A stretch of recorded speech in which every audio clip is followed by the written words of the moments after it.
nôl yn y 1940s, i mi fynd nôl nawr, flynyddau mawr oedd homes o'n i'n galw fe, dim homes oedd e, felly bod e'n homes fe, a oedd plant na.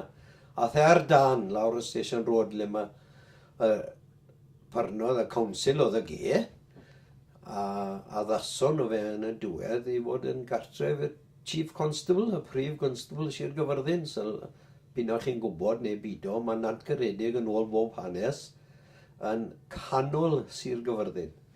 Mae'n reit yn y canol. Mae Llandyfri, da chi, just ochr uchel Llandyfri, chi'n mynd mas o Sir Gar, a hyn i Gwyn'r Daf lawr ochr arall. So, un i yn y canol na, pam oedd yr heddlu wedi dewis Nantgaredig fel canolfan i'r Prif Constable.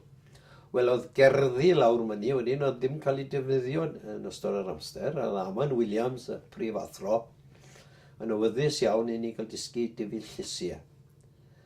So, ni'n mynd yn yr haf wedyn, un bore, un prynawn oedd hi, a ni'n edrych ymlaen yn fawr iawn, a ni'n cerdded lawr Rail Station, fel Sergeant Majors, pob un grŵp bach.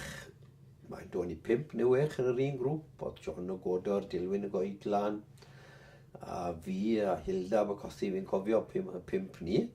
Ond un 5 nawr a plot bach dyn ni. Mae'n dod oedd e byti 10 clath a 5 clath o led. A rhywun arall a grŵp drom yn co, ni'n mynd draw wedyn. O'n i'n hoi ar hadau, o'n i'n mynd lawr, o'n i'n wynnu a gwylio nhw'n tyfu, a oedd e'n diddorol dros ben. A magodd e lot o ddiddordeb yn dweud, mae'n rhaid fi weid, fi wedi bod yn hoff iawn o garddio, yn holl bywyd. A fi'n siŵr wedi meithrin yn yr ysgol myna i ddechrau nes i. O'n i'n mynd lawr 2 ddiwrnod yr wythnos, fel o'n i'n gweud. A o'n i'n cael lot o bleser mas o fe. A oedd e'n ryddhad o mas o dosbarth.